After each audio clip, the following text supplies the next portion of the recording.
Você já confiou tanto em alguém que quando percebeu já não sabia mais quem era? Tem gente que não precisa gritar para dominar, não precisa bater para ferir. Basta um sorriso falso, um elogio na hora certa, uma ausência calculada. E aí você começa a se dobrar, começa a se culpar, começa a viver por migalhas de afeto, até esquecer que um dia teve fome de verdade. Hoje você vai entender como age um manipulador emocional, como ele te prende sem correntes, te guia sem mapas e ainda te faz acreditar que tudo é culpa sua. Vamos dissecar essa prisão invisível em 10 partes brutais e libertadoras. E no final, você vai descobrir o detalhe sutil que revela se você ainda está nas mãos dele, ou se já começou a acordar. A isca invisível, o elogio que não veio do coração. Imagina o seguinte: você conhece alguém que parece te enxergar como ninguém nunca enxergou. Os elogios vêm rápido, certeiros, quase como se essa pessoa tivesse um mapa da sua alma. Mas tem algo estranho. Tudo parece bom demais para ser verdade. E adivinha? O manipulador não usa gritos nem ameaças. Ele te envolve com palavras doces e carícias emocionais. Cada elogio, cada olhar encantado, não é afeto, é estratégia. É o famoso colocar no pedestal para depois puxar o tapete. Você já recebeu um elogio que mais parecia um laço apertando o seu pescoço? Schopenhauer dizia: a compaixão é a base da moral. Mas e quando o outro simula compaixão só para conquistar domínio sobre você? Aí o elogio vira corrente. A gentileza vira armadilha. É como um jardim florido à primeira vista. Você entra, sente o perfume, vê beleza em tudo, mas não percebe os espinhos escondidos. A beleza te distrai, enquanto o controle se aproxima sorrateiro. Mas esse é só o começo, porque depois que ele te prende com a doçura, vem o segundo movimento sutil, a dança do controle. E é sobre isso que a gente vai falar no próximo ponto. O controle que dança com você. Pensa numa dança, 2 corpos, um ritmo. Você acredita estar guiando os passos, mas sem notar, segue os movimentos do outro. O manipulador é um coreógrafo invisível. Ele não te empurra, ele sugere. Ele planta ideias como quem planta flores, em silêncio. E você colhe os frutos achando que foi quem escolheu plantar. Será que o que você quer é realmente seu querer? Ou alguém fez parecer que era? Maquiavel, mestre da manipulação estratégica, já dizia: a maneira de governar os outros é fazer com que eles acreditem que estão no controle. Mas será que você está mesmo no comando do seu próprio enredo? Ou está seguindo um roteiro escrito por mãos alheias? Imagina estar num palco com os olhos vendados, dançando diante de uma plateia. Você acredita estar livre, leve, mas os fios presos aos seus braços estão puxando cada movimento. Invisíveis, silenciosos, eficazes. Você dança, mas a música não é sua. Pausa aqui por um segundo. Você já viveu uma relação onde tudo parecia lindo, até perceber que estava perdendo a própria vontade? Se sim, respira fundo. Isso não é fraqueza. É o primeiro sinal de que você está acordando. Só que aí vem o próximo passo mais cruel, te fazer duvidar da própria realidade. Porque quando a manipulação avança, o que era dança vira confusão. E você começa a se perguntar: será que isso tudo foi culpa minha? No próximo ponto vamos falar sobre o espelho embaçado do gaslighting, o golpe mais sutil e perigoso do manipulador. Quando a sua percepção começa a ser sabotada, depois que você já entrou na dança do controle, o manipulador dá um passo ainda mais profundo. Ele começa a mexer na sua percepção da realidade. Não precisa levantar a voz, não precisa te acusar diretamente. Ele só solta frases como: você está exagerando. Isso nunca aconteceu assim. Você entendeu tudo errado. E assim, você começa a duvidar de si. Sua memória vira um quebra-cabeça sem tampa. Sua verdade, um eco abafado. Quantas vezes você pediu desculpa por algo que, no fundo, nem sabia se tinha feito? Platão, na Alegoria da Caverna, falava dos prisioneiros que confundiam sombras com realidade. E aqui acontece algo semelhante. O manipulador cria sombras tão convincentes que você passa a acreditar nelas. E, quando isso acontece, a prisão não tem grades, tem dúvidas. É como olhar num espelho molhado após o banho. Você ainda está lá, mas tudo está embaçado. A imagem existe, mas perdeu nitidez. O manipulador é o vapor que cobre seu reflexo. Já se pegou tentando provar que algo aconteceu, mesmo sabendo que tinha razão, e a pessoa te olhava como se você fosse louco? Se isso tem nome, e não é só drama, é manipulação psicológica. E o mais cruel é que, quanto mais você duvida de si, mais precisa da aprovação dele. E aí vem o próximo movimento, a cobrança disfarçada de carinho. O manipulador começa a negociar seu valor emocional, e você passa a pagar com a sua própria essência. No próximo ponto, vamos falar sobre o preço da aprovação, quando você se vende barato demais. O jogo emocional da validação, o fio invisível que te prende. Sabe aquela vontade de agradar, de ser aceito, de evitar conflitos a qualquer custo? Ela é mais que um hábito.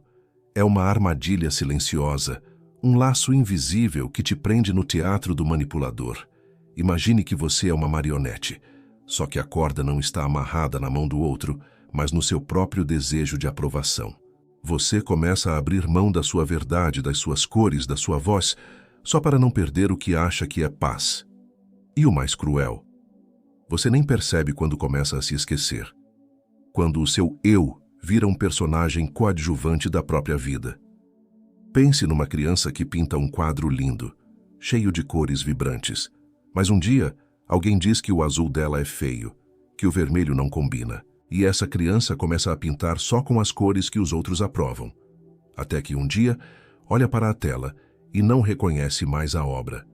Nietzsche dizia que aquele que tem um porquê para viver pode suportar quase qualquer como. Mas, e quando o porquê se perde na busca do como que os outros esperam de você?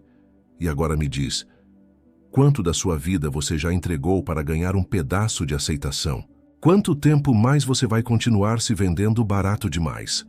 Mas o manipulador não para por aí.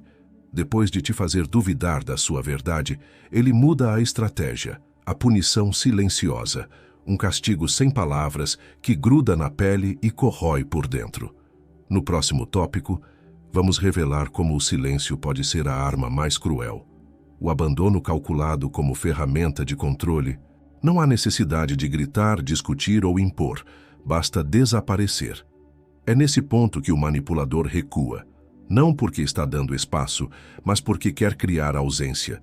Quer que você sinta falta, que duvide de novo, que implore por respostas. E então você começa a se perguntar, fiz algo errado? Será que estou exigindo demais?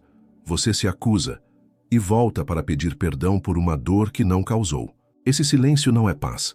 É punição disfarçada de maturidade. Nietzsche nos alertava que quem luta com monstros deve cuidar para não se tornar um também. Mas e quando o monstro é o vazio? A ausência que machuca mais que um confronto direto? Nesse ponto, a alma já está ajoelhada, e ele nem precisou levantar a voz. É como estar no meio de uma floresta, e de repente, perceber que tudo ao seu redor parou. Nenhum som, nenhum movimento, só o silêncio. Mas um silêncio tão pesado que parece gritar dentro do peito. Você já sentiu mais dor com a ausência de uma resposta do que com um confronto direto? Já implorou por migalhas de presença? Então você já experimentou esse tipo de castigo invisível. E é justamente nesse ponto que ele volta. Mas não com carinho, não com escuta. Ele volta com exigências, com chantagens emocionais, com culpa. No próximo ponto, vamos entender como a manipulação entra num novo ciclo, onde você se torna o devedor de uma dívida que nunca existiu. A dívida emocional. Quando você paga por pecados que não cometeu, depois do silêncio ele volta, mas não com reconciliação. Ele volta com a conta, e essa conta não tem números, tem emoções. Ele vai dizer que você é egoísta, que você mudou, que você não era assim antes. E mesmo sem entender exatamente o que fez, você se sente em dívida. Começa a compensar, a provar valor, a buscar aceitação como quem busca ar embaixo d'água.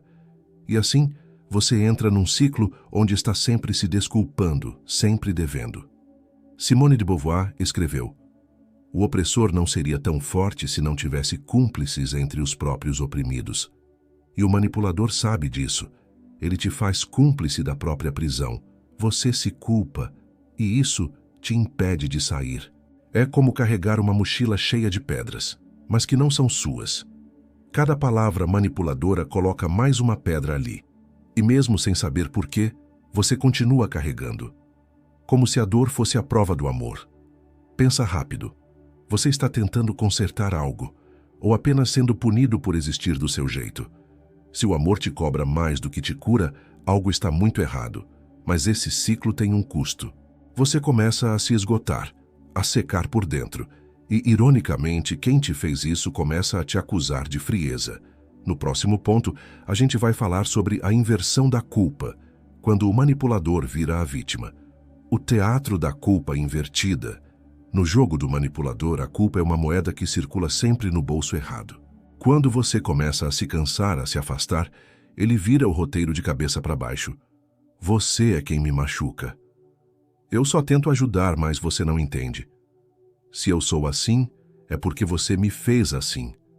E você fica ali, perdido, tentando consertar o estrago que ele diz que você causou, enquanto a verdadeira origem da ferida está do outro lado do espelho. Hannah Arendt refletiu sobre a banalidade do mal. O mal que se esconde em atos cotidianos e nega sua responsabilidade. A inversão da culpa é isso, uma máscara que transforma o agressor em mártir e a vítima em algoz. É um espelho distorcido que confunde e prende.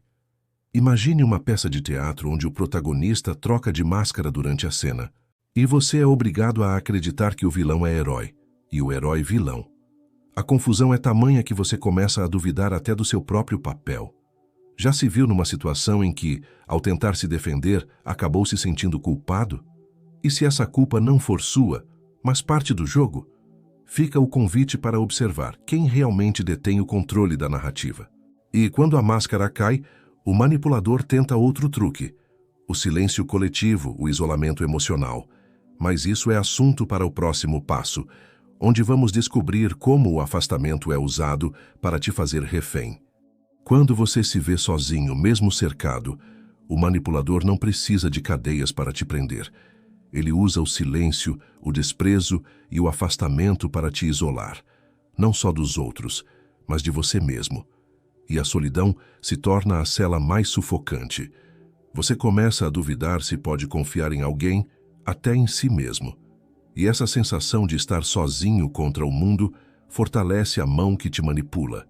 Existencialistas como Camus falavam do absurdo da existência, mas também da coragem de enfrentar o isolamento. O manipulador, ao te isolar, quer te roubar essa coragem. Quer que você aceite a prisão sem revolta. É como estar numa ilha deserta, cercado pelo mar calmo, que esconde a tempestade que vem.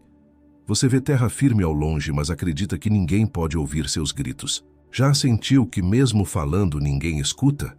Que sua voz some no vazio? Essa é a armadilha do isolamento. Te deixar mudo e invisível. Mas o manipulador não para por aí, porque para manter o controle, ele precisa garantir que você se sinta culpado por querer sair dessa prisão. No próximo ponto, vamos entender como a culpa vira cadeia. Quando o peso da culpa vira prisão, o manipulador sabe que o que prende não são as grades visíveis, mas as correntes invisíveis da culpa. Ele te faz sentir responsável por tudo, pelas próprias escolhas dele, pelas suas dores, até pela felicidade dele. E essa culpa não pesa só no coração, pesa na mente, na vontade, na alma. É como um nó que aperta devagar, até sufocar a coragem de dizer basta.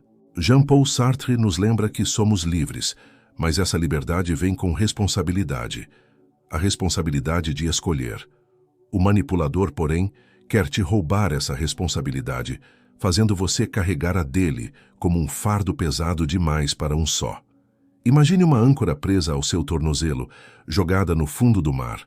Você quer subir, respirar, viver, mas a culpa segura você no abismo, impedindo o movimento.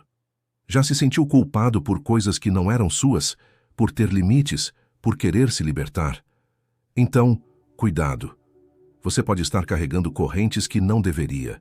E quando a culpa pesa demais, você começa a desconfiar de tudo, até de si mesmo. E é nessa sombra de dúvida que o manipulador prepara seu último movimento. No próximo e último ponto, vamos descobrir como despertar dessa armadilha antes que seja tarde demais. O despertar. Como romper a armadilha do manipulador. Sair da manipulação não é fácil. É um caminho que começa com um olhar para dentro. É reconhecer que, por mais que ele tente, a prisão nunca foi feita de correntes reais, mas de ilusões que você permitiu que existissem. E essa liberdade nasce da dúvida. A mesma dúvida que o manipulador usa para confundir você pode ser o seu farol para clarear o caminho. Você está pronto para duvidar do que te aprisiona? Descartes nos ensinou: penso, logo existo. No despertar, o primeiro passo é lembrar que pensar é se reconhecer como sujeito livre, e não marionete. A liberdade começa quando você se recusa a aceitar o roteiro que te foi imposto. É como acender uma vela no meio da escuridão. O fogo não apaga as sombras, mas mostra que elas podem ser vencidas. Cada dúvida, cada questionamento é um passo para a luz.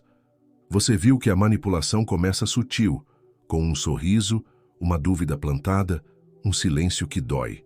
Passa pela cobrança disfarçada, pelo castigo sem voz, pela inversão de culpa, até a prisão invisível da culpa e do isolamento. Mas no final, o que importa é: essa armadilha só existe se você deixar. E o despertar começa na coragem de olhar para dentro, perceber o jogo e escolher a própria liberdade. E aí, pronto para se libertar de vez?